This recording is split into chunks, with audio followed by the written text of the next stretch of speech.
ठीक है, are known as displacement reactions. अच्छा, अब इसमें होता क्या है, इसमें आप ना पहले ये देखिएगा इधर, बल्कि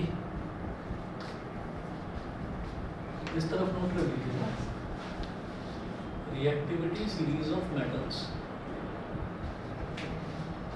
बीच में ही लिखना, बड़ा स्पेस लीजिए।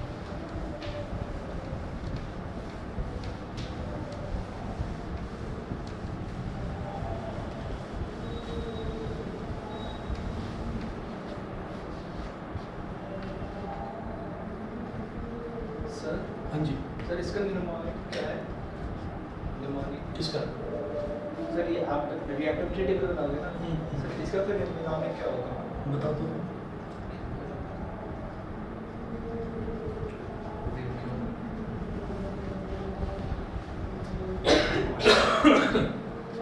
इसको ऐसे लिखते हैं, please stop calling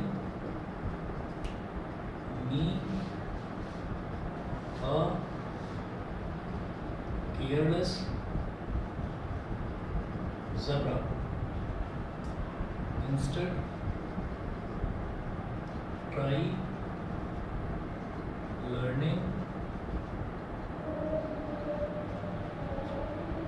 how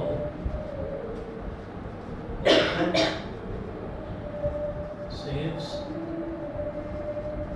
gold. ठीक है, अब इसके आगे आप लिखेंगे एलिमेंट्स।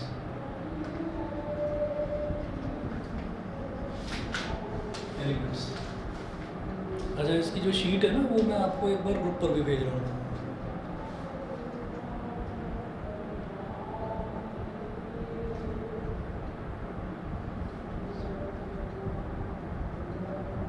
एक मिनट रुकिएगा, ये है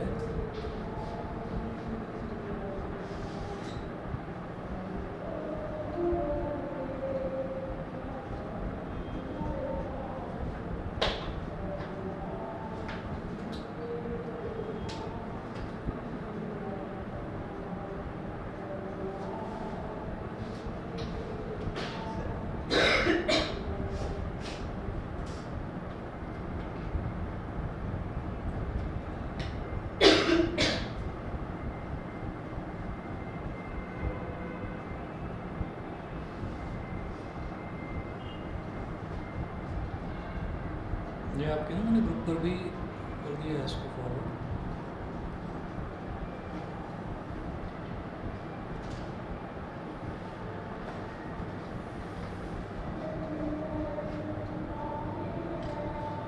अब देखिएगा यहाँ पर P से प्लीज है तो इधर लिख दीजिएगा पोटेशियम, S से सोडियम, कॉलिंग के Ca से कैल्शियम, मैग्नीशियम, A से एल्यूमिनियम, और ये वाला जो सी है इससे कार्बन, जिंक, आई से आयरन, पी से टिन, एल से लेड, एच से हाइड्रोजन, और कॉपर तो कॉपर ही है। जो सेव्स है, सेव्स का हो गया सिल्वर, और नीचे gold. Please stop calling me a careless zebra, instead try learning how copper saves gold.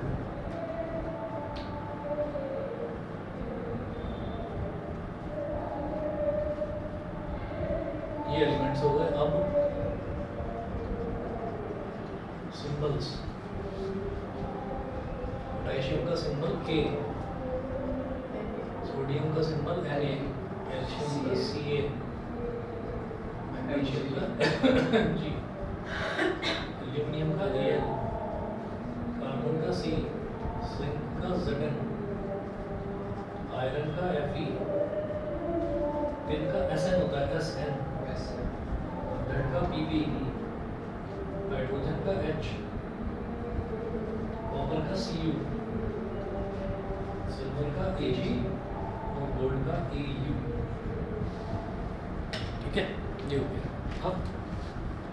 क्या है इसमें, those reactions in which one element takes the place of another element in a compound, जिसमें एक element जो है वो किसी दूसरे कंपाउंड के किसी दूसरे एलिमेंट की जगह ले लेता है। कैसे लेगा, यहाँ पर जो आपने ये टेबल बनाई है ना, इस टेबल में आप ऐसे लिखेंगे, ये इस तरीके से ऐसे एक एरो बना देंगे और यहाँ लिखेंगे increasing reactivity, increasing reactivity. Reactivity का मतलब क्या होता है एकदम से कौन रिएक्ट करता है। फॉर एग्जांपल अगर मान लीजिए हम गोल्ड की बात करें तो गोल्ड कभी किसी से रिएक्ट नहीं करता, क्योंकि गोल्ड लीस्ट रिएक्टिव एलिमेंट होता है, सबसे नीचे आ रहा है। फिर अगर हम आयरन की बात करें तो आयरन ऊपर आ रहा है, तो इसका मतलब आयरन बहुत ज़्यादा रिएक्टिव है, आयरन ज़्यादा रिएक्ट करेगा। और सबसे ज़्यादा रिएक्टिव कौन सा है, पोटेशियम। ठीक है, एकदम से रिएक्शन स्टार्ट हो जाएगा, इसमें स्लो रिएक्शन नहीं है, एकदम से रिएक्ट करेगा क्योंकि सबसे ऊपर है। तो जो जितना ऊपर है वो उतना ज़्यादा रिएक्टिव। और किसी भी रिएक्शन में जो एलिमेंट ऊपर है वो नीचे वाले एलिमेंट को डिस्प्लेस कर देगा, वो नीचे वाले एलिमेंट को डिस्प्लेस कर देगा। मतलब ज़्यादा रिएक्टिव एलिमेंट वो कम रिएक्टिव वाले को डिस्प्लेस कर देगा, ऐसा होता है। अब इसके एग्जांपल्स देखना शुरू करते हैं। एग्जांपल 1,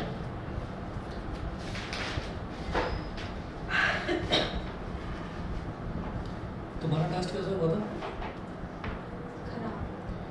हाँ, हुआ ये कि मैंने दूसरे वाले बैच की शीट सारी चेक कर दी, तो दूसरे बैच का अलग बंडल था और तुम्हारा अलग था। तो इसमें सबसे पहले तुम्हारी शीट रखी हुई थी, वो चेक करिए, सभी गड़बड़ है, तो 0 लग रहा, सब गड़बड़ हो रखा उसमें। समझ ऐसा लग रहा है जैसे तुम समझे ही नहीं क्वेश्चंस में क्या पूछो, क्या करो। इसमें टिन का एसएन बताया है, स्ट्रॉन्शियम, स्ट्रॉन्शियम, स्ट्रॉन्शियम। सर एक शायद स्टैनम होता है, सर, आप उसका होता है। शीट डालते हो व्हाट्सएप पे कि किसके कितने हैं?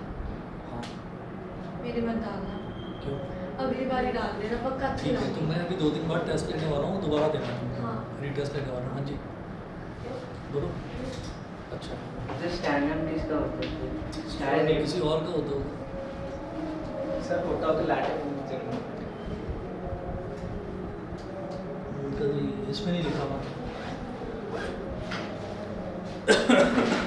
देख लो कहीं मुझे गलत ध्यान हो तो स्ट्रॉन्शियम का ही बताया मेरे को।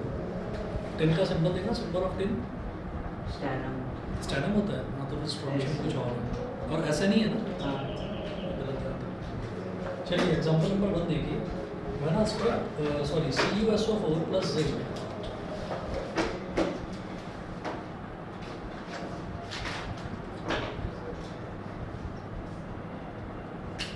CuSO4 प्लस जिंक, तो ये एग्जांपल है। अच्छा, अब इसको समझने के लिए हमें क्या करना पड़ता है, दो reactions in which one element, दो reactions in which one element, तो मुझे ढूंढना क्या है, वन एलिमेंट, एक एलिमेंट ढूंढना है। तो एक एलिमेंट अकेला तो यहाँ लिखा हुआ है ना, जिंक। यस। तो इस एक एलिमेंट को देखेंगे कि ये इसमें, और ये एलिमेंट क्या है, ये एलिमेंट जो है ना ये कैटायन है, ये क्या हो गया Zn2+। जिंक का जो आयन होता है वो Zn2+ होता है, तो ये कैटायन है। ऐसे ही जब कॉपर की बात करेंगे तो Cu2+ और ये SO4 2-, ये होता है। सर कैटायंस मेटल होते हैं, कैटायंस मेटल होता है। तो ये जो अकेला एलिमेंट है ना, इसके बारे में ये देखा जाएगा कि ये इस कंपाउंड में जो मेटल है, उससे ज़्यादा रिएक्टिव है या नहीं है। तो हम देखेंगे कि जिंक और कॉपर में ऊपर कौन लाई करता है। तो मैं ये देख रहा हूँ कि जिंक तो यहाँ पर है, कॉपर नीचे है, तो जिंक ज़्यादा रिएक्टिव है, जो जितना ऊपर वो ज़्यादा रिएक्टिव है, और वो फिर नीचे वाले को डिस्प्लेस कर देगा। तो ये जो जिंक है ना, ये इस कॉपर को डिस्प्लेस कर देगा, तो इसकी जगह बैठ जाएगा और कॉपर डिस्प्लेस हो जाएगा, मतलब अलग हो जाएगा। तो ZnSO4 ZnSO4 और इसको अलग कर दिया Cu, ये होगा। अगला एग्जांपल देखिए, example 2, CuSO4 plus Mg।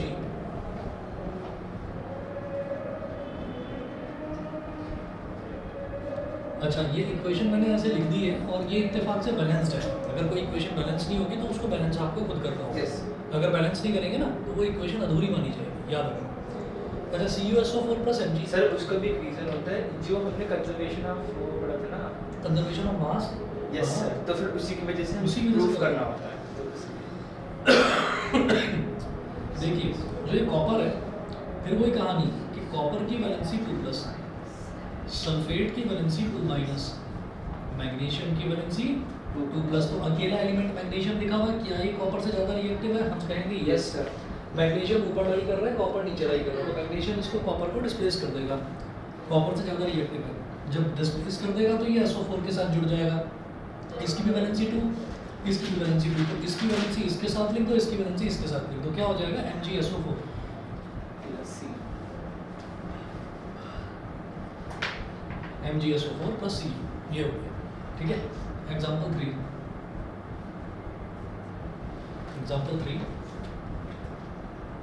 Third में है CuSO4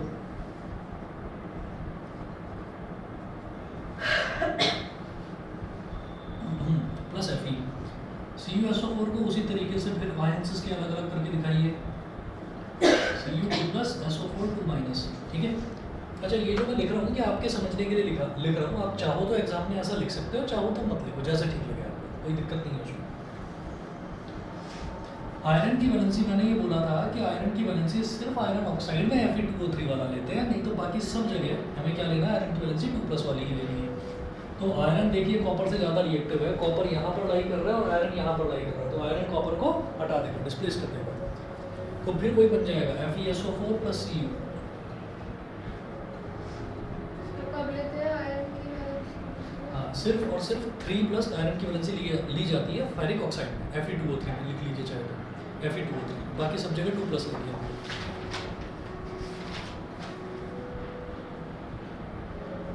एग्जाम्पल 4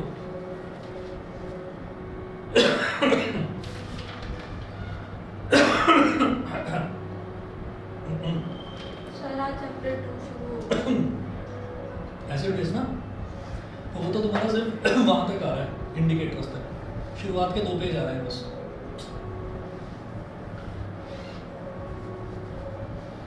लेकिन मैथ्स की शीट देख के बस ऐसा लगा कि क्या बताऊँ कैसा लगा, अच्छा नहीं लगा। सर सच में मैंने उस दिन पढ़ाई नहीं और तुमने मुझे बताया भी नहीं कि मेरा टेस्ट अच्छा नहीं हुआ है। सर आपने पूछा नहीं। ये तो चीज़ खुद बताने वाली होती है, एक स्टूडेंट को अपनी जो भी प्रॉब्लम्स हैं वो बताएं अपने, कि भाई मेरा टेस्ट अच्छा नहीं हुआ या मैं दोबारा तैयारी करके देना चाहती हूँ, तुमने बताया ही। CuCl2 सर मुझे लगा कि संडे को है इसलिए मैंने तैयारी नहीं की। अभी संडे को देना, अब तो पता है, अब तो पता है, अब आज क्या थर्सडे है ना, फ्राइडे सैटरडे दे रहा हूँ, तुमको संडे को देना है टेस्ट, यही दोनों चैप्टर का दोबारा, Cu2+ और Cl1-, और जो ये ना इसकी भी वैलेंसी 2+ ही होती है, इसकी भी वैलेंसी 2+ होती है। तो अब आप ये देखिएगा, ये Pb मतलब लेड और ये कॉपर, तो देखो थोड़ा सा ही ऊपर है पर हाँ ऊपर तो है ना, तो इससे ज़्यादा रिएक्टिव है, तो Pb जो है वो कॉपर को डिस्प्लेस करते हैं। हम ढूंढते किसको हैं? हम सिंगल एलिमेंट को देखते हैं, जो सिंगल एलिमेंट लिखा हुआ है कि वो ज़्यादा ताकतवर है या नहीं, यानी कि ज़्यादा रिएक्टिव है या नहीं, तो Pb जो है वो कॉपर से ज़्यादा रिएक्टिव है, तो उसको डिस्प्लेस कर देगा। तो Pb2+ और Cl1- जब ये जुड़ेंगे तो Pb का 2 चला जाएगा Cl के साथ, Cl का 1 आ जाएगा Pb के साथ, ये बन जाएगा PbCl2 प्लस सी। प्लस Cu, ये भी बनना चाहिए। अगला देखिएगा एग्जाम्पल नंबर 5, ये तो मिटा दो, यस। नोट कर लीजिए। कर लिया।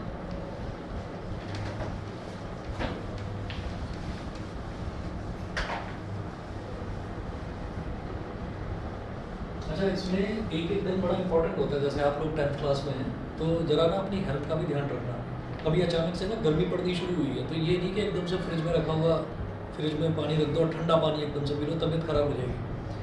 एक एक चीज़ जो है इंपॉर्टेंट है 10th क्लास में, वो मैं इसलिए कह रहा हूँ कि एक बार तबीयत खराब होती है तो 4-5 दिन पूरे वेस्ट होते हैं, ठीक है, फिर वो बैकलॉग इकट्ठा हो जाता है, एक सब्जेक्ट संभालते हो दूसरा सब्जेक्ट हाथ से निकल जाता है, तो इस वजह से थोड़ा ध्यान रखना अपना। अभी 2-1 दिन से थोड़ी एकदम गर्मी ज़्यादा हो गई है ना, इसलिए कह रहा हूँ।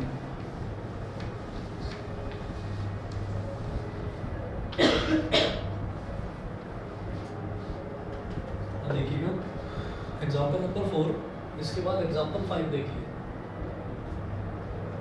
एग्जाम्पल 5 है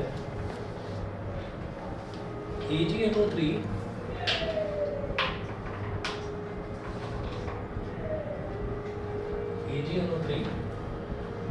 plus Cu, AgNO3 plus Cu। तो AgNO3 जो है, AgNO3 की जब बात करेंगे तो Ag यानी कि सिल्वर की वैलेंसी होती है 1+ और NO3 की वैलेंसी होती है 1-। कॉपर की वैलेंसी होती है C+। तो अब जरा देखिएगा, अकेला एलिमेंट देखना है कि कॉपर सिल्वर से ज़्यादा रिएक्टिव है या नहीं। Yes, sir. हम ये कहते हैं कि हाँ कॉपर सिल्वर से ऊपर लाई करता है, तो कॉपर सिल्वर से ज़्यादा रिएक्टिव है, तो कॉपर सिल्वर को डिस्प्लेस कर देगा। डिस्प्लेस कर देगा तो किसके साथ बॉन्ड बना लेगा, NO3 के साथ। सिल्वर को हटा दिया, खुद इसके साथ जुड़ेगा। तो जब इसके साथ बॉन्ड बनाएगा तो Cu का 2 NO3 के साथ और NO3 का 1 Cu के साथ। हाँ, Cu NO3 वोल्ट वाइज, और किसको डिस्प्लेस करा, सिल्वर को प्लस H।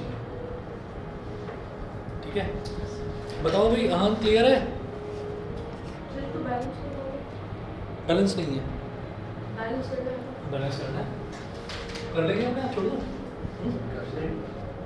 बैलेंस नहीं है, वाली इक्वेशन करना पड़ेगा। NO3 का होल्ड वाइज है, तो NO3 का होल्ड वाइज करने के लिए यहाँ 2 लगाना पड़ेगा। फिर बस 2 Ag का ठीक है, एग्जाम्पल 6।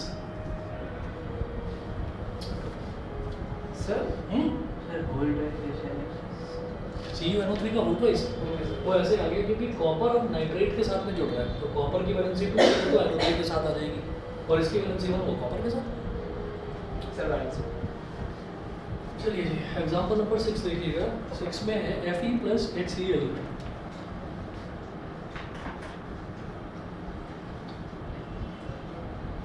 Fe की वैलेंसी 2+, H की वैलेंसी में सिर्फ 1 लिखूंगा, 1+ या माइनस नहीं लिखूंगा, क्योंकि कभी ये +1 शो करता है, कभी -1 शो करता है। तो फिर हाइड्राइड में -1 तो ये हाइड्रोजन की प्रॉपर्टीज एक्सप्लेनेबल नहीं है, किसी ने एक्सप्लेन करी भी नहीं है, एक्सप्लेन करने की कोशिश भी करी तो कर नहीं पाए। तो Fe2+ और Cl, अब ये देखिए आयरन जो है वो हाइड्रोजन से ज़्यादा रिएक्टिव है या नहीं है? हाँ। है ना? तो वो हाइड्रोजन को डिस्प्लेस कर देगा, और खुद इसके साथ जो है कंपाउंड बना लेगा। तो Fe का 2 तो चला जाएगा Cl के साथ, और Cl का 1 Fe के साथ। सर मुझे फिर से एग्जांपल समझा देना, कौन सा वाला, यही वाला? स्टार्टिंग से, उसी टाइम क्यों नहीं रोका मुझे? क्योंकि तब मैं वो लिख रही थी। वो हाथ के हाथ रुक जाया करो, पूछ लिया करो, बताता हूँ। अब ये देखिए, ये हो गया हमारे पास FeCl2, है ना। अब ये क्या होगा, इसने हाइड्रोजन को डिस्प्लेस करा, हाइड्रोजन को डिस्प्लेस करा तो हाइड्रोजन अलग हो जाएगा। हाइड्रोजन को डिस्प्लेस इसने क्यों करा? क्योंकि रिएक्टिविटी सीरीज में आयरन जो है वो हाइड्रोजन से ऊपर, इस वजह से। हम हमेशा ये देखते हैं कि कौन सा एलिमेंट ज़्यादा रिएक्टिव है। हाँ जी, सर वहाँ पे H2 क्यों है? क्योंकि हाइड्रोजन कभी भी ना सिंगल स्टेट में एग्जिस्ट नहीं करता, ये डाइएटॉमिक स्टेट में एग्जिस्ट करता है। लिख लीजिए, elements which exist in diatomic states are, elements which exist in diatomic state. Noble gases करती है ना, मोनोएटॉमिक। नोबल गैसेस जो है ना, वो तो जैसे आपकी नियॉन हो गई सर और एलिमेंट आर्गन हो गई, तो उनका तो रिएक्शन ही नहीं होगा कुछ भी, तो उनका तो हमें कुछ करना भी नहीं है। फ्री स्टेट में रह सकती है ना। हाँ, वो रह सकती है, वो रह सकती है। बाकी आप लिख लीजिए, elements which exist in diatomic states are, diatomic states are, एक तो हाइड्रोजन, हाइड्रोजन को लिखना H2, हाइड्रोजन अगर अकेला लिखा हुआ तो कभी भी H नहीं लिखा हुआ होगा, H2 होगा। और सर ऑक्सीजन, ऑक्सीजन, फिर लिखें ऑक्सीजन को कैसे लिखेंगे, O2, फिर लिखें नाइट्रोजन, नाइट्रोजन को लिखिएगा N2, फिर लिखिएगा chlorine Cl2, chlorine Cl2, bromine Br2, iodine I2, हाँ बी बोरोन, ब्रोमीन हो गया Br2 और आयोडीन हो गया I2। बस, तो ये जितने भी एलिमेंट्स हैं सारे डाइएटॉमिक स्टेट में एग्जिस्ट करेंगे। सर बेरियम का क्या होता है? बेरियम का Ba, बेरियम का Ba, बोरोन का B, ब्रोमीन का Br।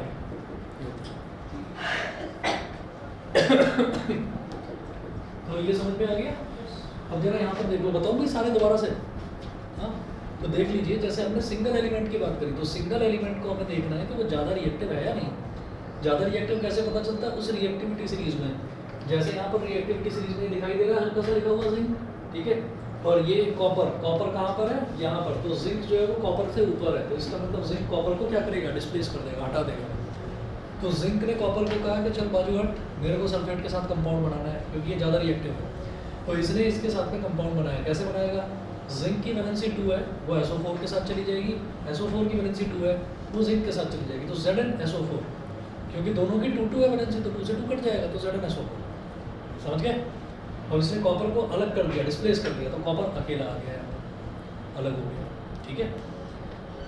ऐसे CuSO4 प्लस Mg, अगर हम फिर से रिएक्टिविटी सीरीज देखें तो अकेले एलिमेंट को चेक करना है कि ये जो अकेला एलिमेंट है क्या ये इसके पहले वाले एलिमेंट से ज़्यादा रिएक्टिव है या नहीं। तो हमने कहा कि यस ज़्यादा रिएक्टिव है, मैग्नीशियम यहाँ पर है और कॉपर यहाँ पर है, ये रिएक्टिविटी सीरीज याद करनी पड़ेगी आपको।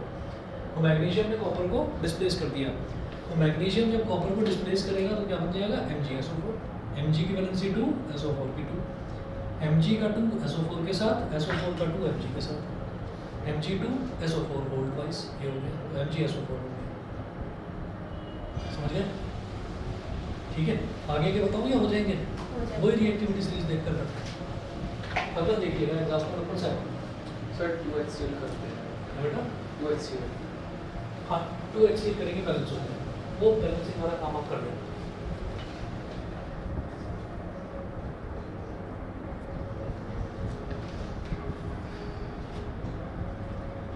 मैग्नीशियम प्लस HCl, बिल्कुल सेम ऐसा ही रिएक्शन है। मैग्नीशियम की वैलेंसी होती है 2+, हाइड्रोजन की वैलेंसी 1+, क्लोरीन की वैलेंसी 1-, 1+ ही सिर्फ 1 लिखो बस, Cl1-।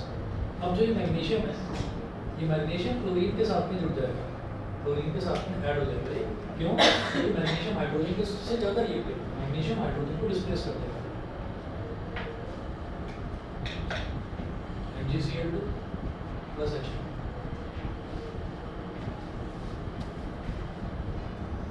सेवन के बाद एग्जाम्पल 8।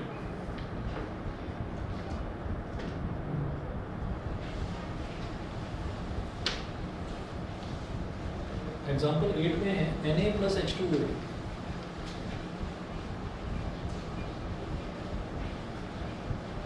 Na प्लस H2O, अब इसमें समझना किस तरीके से करना है। ये जो H2O है ना, H2O को हम ये कहते हैं कि ये कुछ इस तरीके से बनेगा,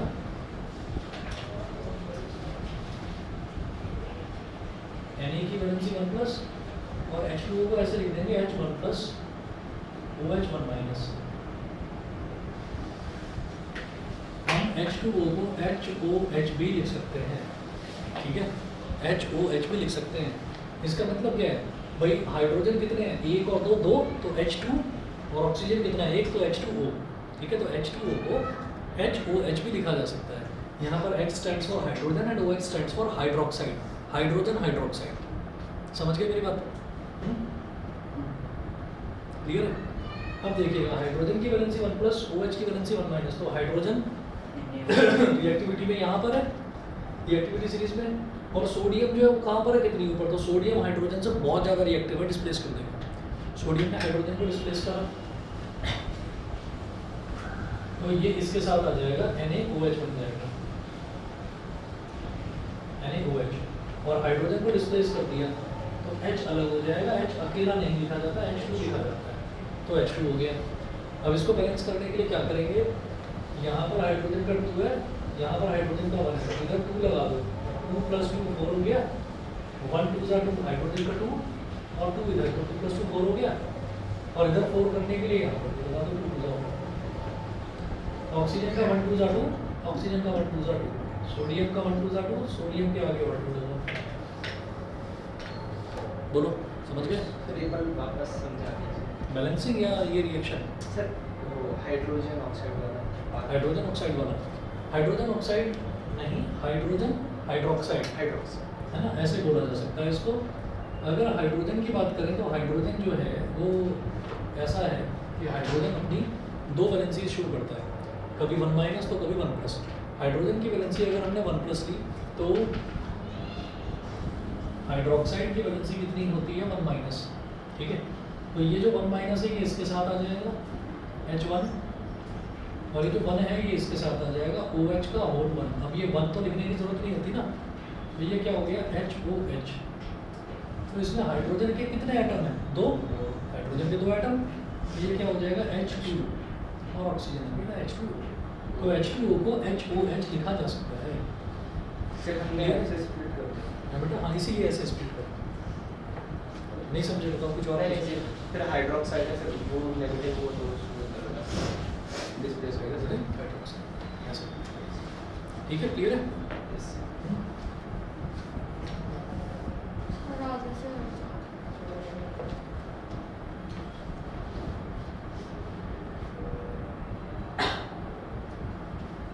एक और देखते हैं।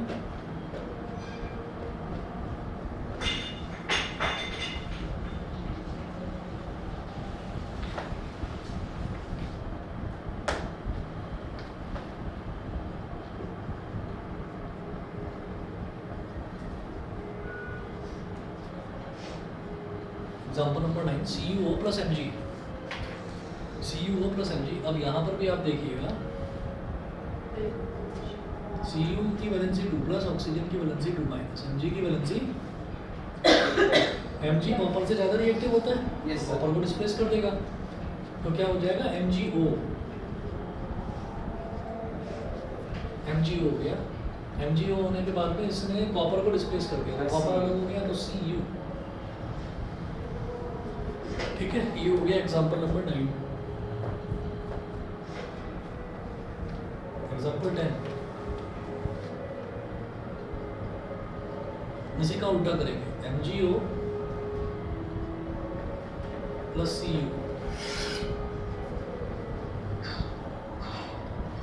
Mg2 प्लस और O2 माइनस, और कॉपर की वैलेंसी 2 प्लस।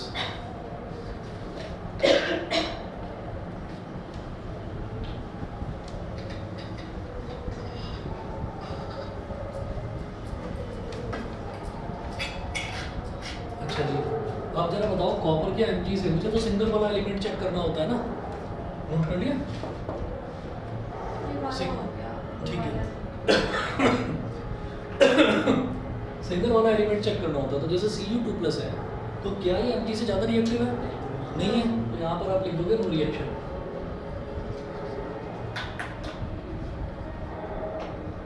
और कई बार एग्जाम में ऐसा क्वेश्चन आता है कि आप कहोगे, देखोगे कि भाई वो ज़्यादा रिएक्टिव नहीं है, तो आप सोचोगे कि करना क्या है, तो आपको सीधा लिख देना नो रिएक्शन। ज़्यादा रिएक्टिव है ही नहीं तो कोई रिएक्शन नहीं होगा उसमें, नो रिएक्शन लिख देंगे। एग्जाम्पल 11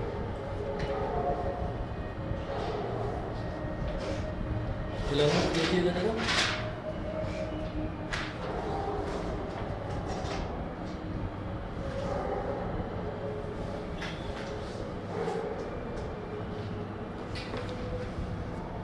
Fe2O3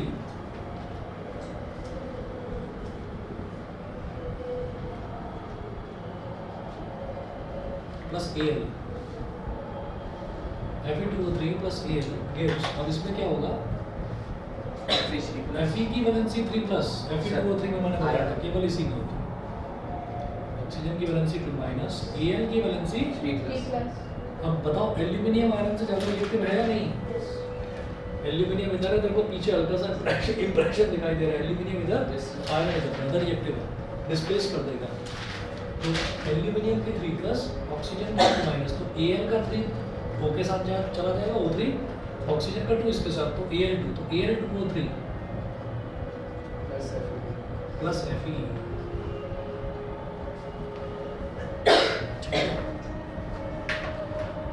चलिए जी, उसके बाद अगला लिखेंगे, 4th कैटेगरी है डबल डिस्प्लेसमेंट रिएक्शंस। सब बैलेंस कर लिया। अब बैलेंस नहीं है, कर लेंगे, ठीक है।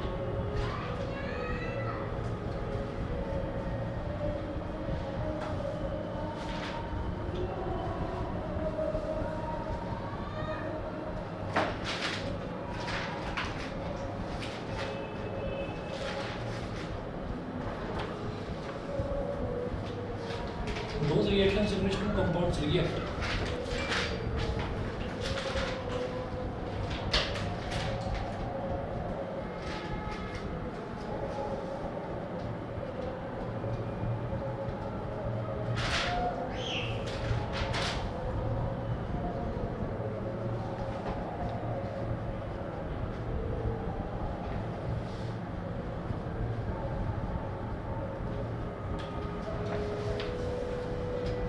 which two elements, no, sorry, two compounds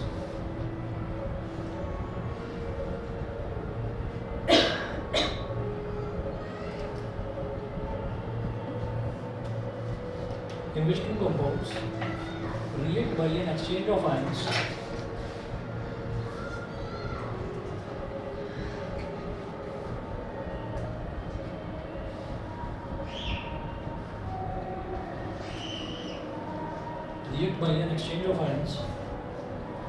to form two new compounds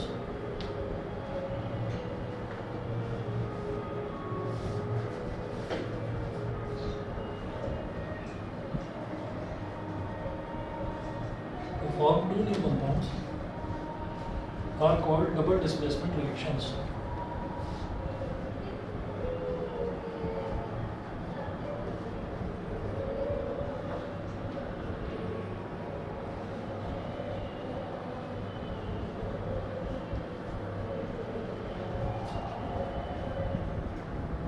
double displacement reactions. तो इसमें क्या होता है, इसमें सिंपली एक्सचेंज ऑफ आयंस होता है। यहाँ पर क्या है, जितने भी डिस्प्लेसमेंट रिएक्शन थे उसमें एक एलिमेंट था दूसरा कंपाउंड था, element compound element compound element compound, इस तरह से। अभी क्या होगा, दोनों कंपाउंड्स ही होंगे। तो इसका एग्जांपल नोट करें, एग्जांपल नंबर 1।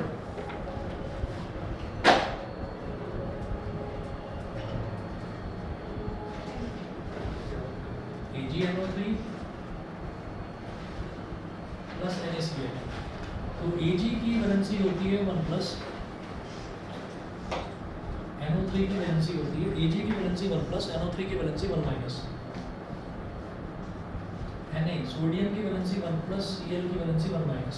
ठीक है, एक्सचेंज ऑफ आयंस होता है, मतलब ये इसका कैटायन इसके एनायन के साथ जुड़ जाएगा, इसका कैटायन इसके एनायन के साथ जुड़ जाएगा। सर रिएक्शन में कुछ नहीं, रिएक्टिविटी सीरीज वगैरह कुछ नहीं देखनी, सिंपली एक्सचेंज ऑफ आयंस होगा। तो इसका कैटायन इसके एनायन के साथ, इसका कैटायन इसके एनायन के साथ ऐसे जुड़ जाएंगे, काम करें, बस इतना होता है। तो जब Ag 1 प्लस है और Cl 1 माइनस है तो क्या बन जाएगा, AgCl। जब Na 1 प्लस है और NO3 1 माइनस है तो क्या बन जाएगा, NaNO3।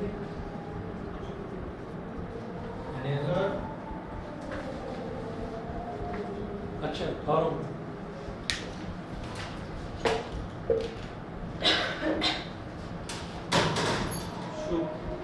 अच्छा शुभ सक्सेना, ठीक है। अभी बैठो बैठो, मतलब 10 मिनट में क्लास शुरू होगी। उधर बैठो,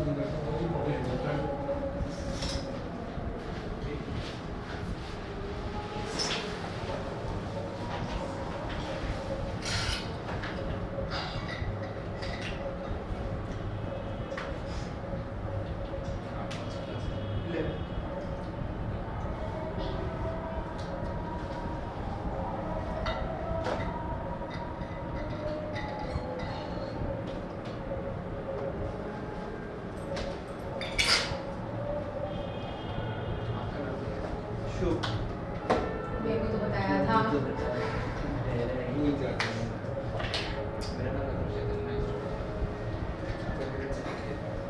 कोई सर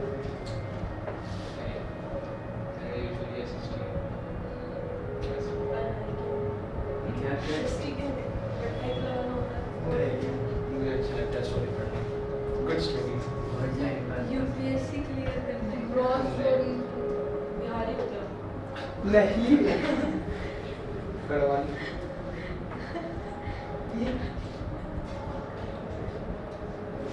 तो अभी इजिप्शियन और ग्रीक वो अच्छा है, मेरा पता है नहीं, क्या। मोरी Germanic and Roman.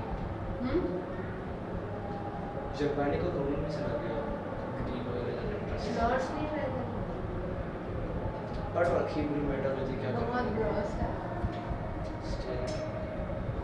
Specially UP का पार्ट।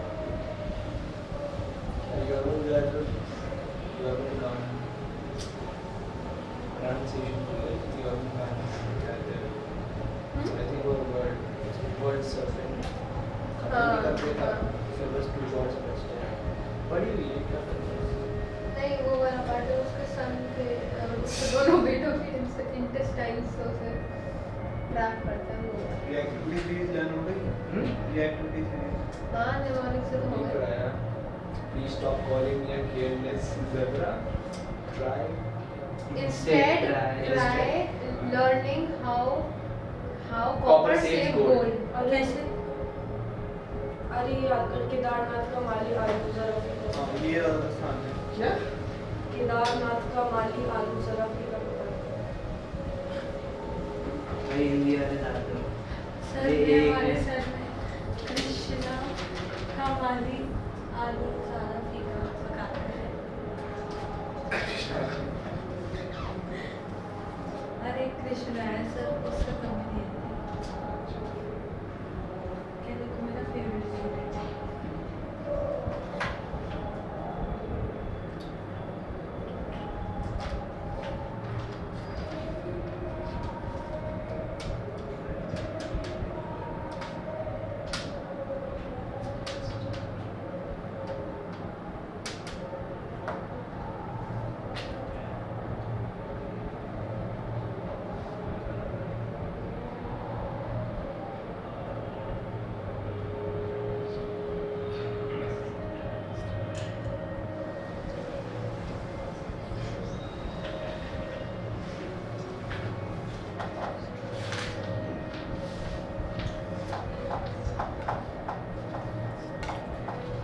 हाँ जी, और देखते हैं इसके examples.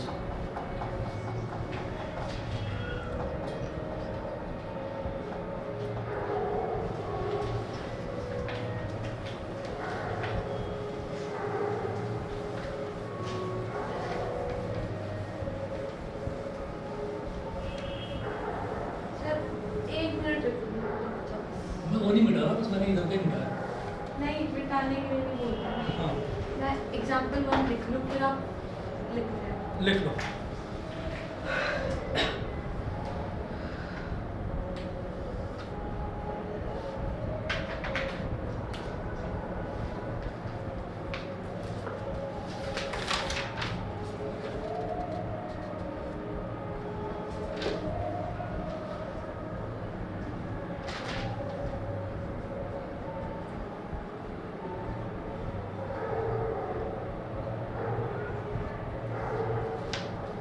BaCl2 plus Na2SO4 gives, अब इसमें देख लीजिए, बेरियम की वैलेंसी 2 प्लस, क्लोरीन की वैलेंसी 1 माइनस, सोडियम की वैलेंसी 1 प्लस, SO4 की वैलेंसी 2 माइनस। तो ये इसका कैटायन इसके एनायन के साथ चला जाएगा, तो Ba की वैलेंसी 2 प्लस है और SO4 की 2 माइनस, तो जब ये कंबाइन होगा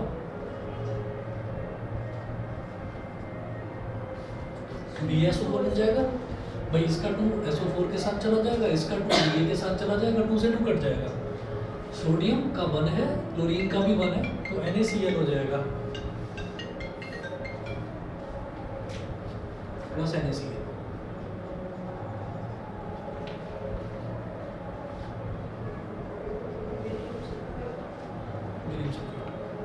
ठीक है, अब इसको बैलेंस आउट करते रहना। अगला देखिएगा, BaCl2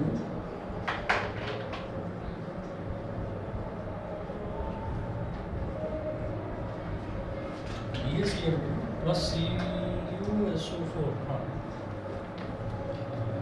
तो फिर वही है, ड्यूटेरियम की वैलेंसी 2 प्लस, क्लोरीन की वैलेंसी 1 माइनस, कॉपर की वैलेंसी 2 प्लस, SO4 की वैलेंसी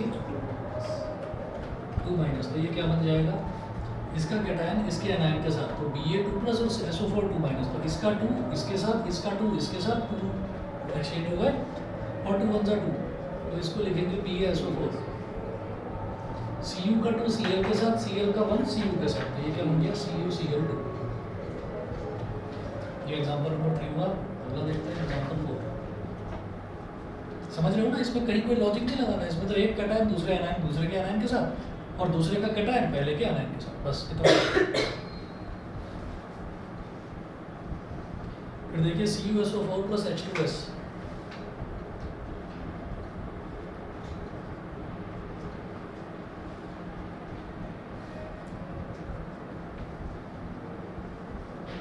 Cu2 प्लस और SO4 2 माइनस, हाइड्रोजन की वैलेंसी 1 और सल्फर की वैलेंसी 2 माइनस। अब इसका कैटायन इसके एनायन के साथ, तो Cu का भी 2 प्लस है, S का 2 माइनस है, तो Cu2S2 ना लिखकर 2 से 2 कट जाएगा, CuS कॉपर सल्फाइड, और H इसके साथ चला जाएगा, तो इसका 2 H के साथ यानी कि H2, इसका 1 इसके साथ यानी कि सिंपली H2SO4।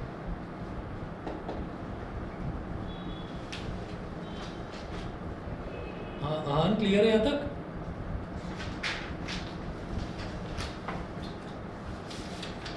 ठीक है जी।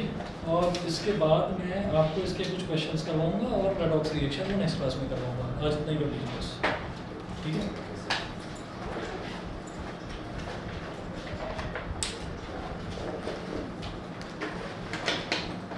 सर आज मैं आपको